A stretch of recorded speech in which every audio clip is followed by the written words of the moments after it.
Dan and Amy, turning stateside, some big news yesterday. A federal judge enjoined the two-tiered system of same-day voter registration in Illinois, where you had big counties that would have same-day voter registration at all the polling places, and small counties that didn't have to. They could just have same-day voter registration at like a central location. That turns out to be a big difference in terms of turnout. And it was a system that was a two-tiered system purposely set up by the Democrats to help the Democratic Party. Make it easy to bus their people to the polls. The line at my precinct was out the door. Well, for more on this topic, we're joined by Pat Hughes, president of Liberty Justice Center. That was the public interest law firm representing the plaintiffs in this case. Pat, thanks for joining us. Hi, Dan. Hi, Amy. Good morning. Morning. So the system, or the two-tiered system I described, has been enjoined. What are the implications of that, and where does the case go from here? So in the 20 most populous counties, Dan, the ones the Democrats wanted there to be election day registration at every polling place, that will not be the case now.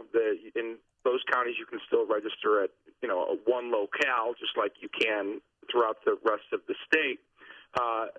And that's how it's going to be for the time being. Now, Lisa Madigan, not so ironically, indicated she's going to appeal the judge's ruling. So this is going to go to the Seventh Circuit Court of Appeals, and we'll have to brief it there and argue there to make sure that our plaintiffs' constitutional rights are protected. Obviously, this, like you said in the intro, Dan, this is a two-tiered system. It was specifically designed for the Democrats to drive out their vote on Election Day, and they pick the counties based on that.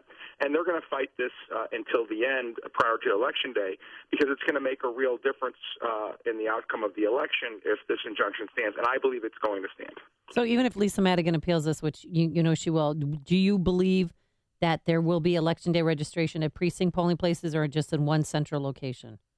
So it's going to be in one central location because, look, the standard of review and appeal for this is abuse of discretion. The Seventh Circuit Court of Appeals, that panel that would hear the case, is going to have to say that the lower court judge, who's a very good judge, who had a very sound opinion, and we, of course, agree, abused his discretion in balancing the harms between the various voters and the parties.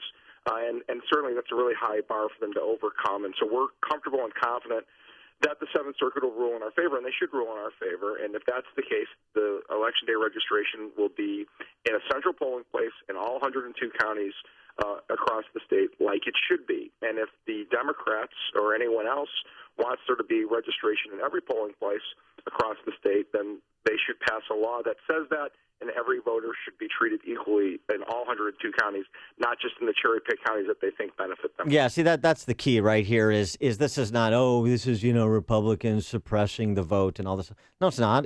You have to have one system for elections statewide. The idea that, some counties are treated differently than others in terms of your access to where you can access voter registration and what you can do on Election Day. It would be like saying we have early voting that starts on one day in Cook County and much later in downstate counties. It's the same kind of two-tiered discriminatory policy we have here that Democrats passed that was law until you filed this suit. Yeah, I mean, the politics of it, Dan and Amy, is politics from the Democrat side. I mean, they're the ones that passed this law on a party line vote. Governor Quinn signed it into law. I think it was the last thing, Dan, that he did before he left office. The reality of it is this is a violation of constitutional rights of every voter in the other 82 counties. So the only people playing politics with this are the Democrats. And it appears to me, based on them passing this law and now their appeal, that they don't care about the constitutional rights of folks across the state. What they care about is driving out their vote and holding on to power. And that, of course, Dan, as you and Amy talk about on the show all the time, fits the narrative of what they're trying to do at every instance.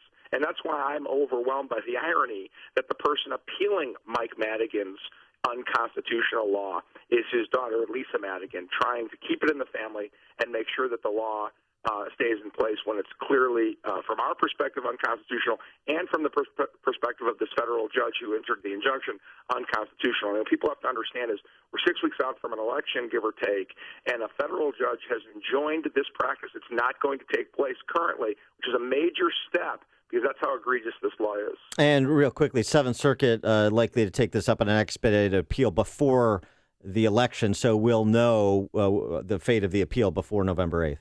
That's right. All right. Thanks, Pat Hughes, president of Liberty Justice Center. Pat, thanks for joining us. Appreciate it. Thanks for having me. And he joined us on our turnkey.pro answer line.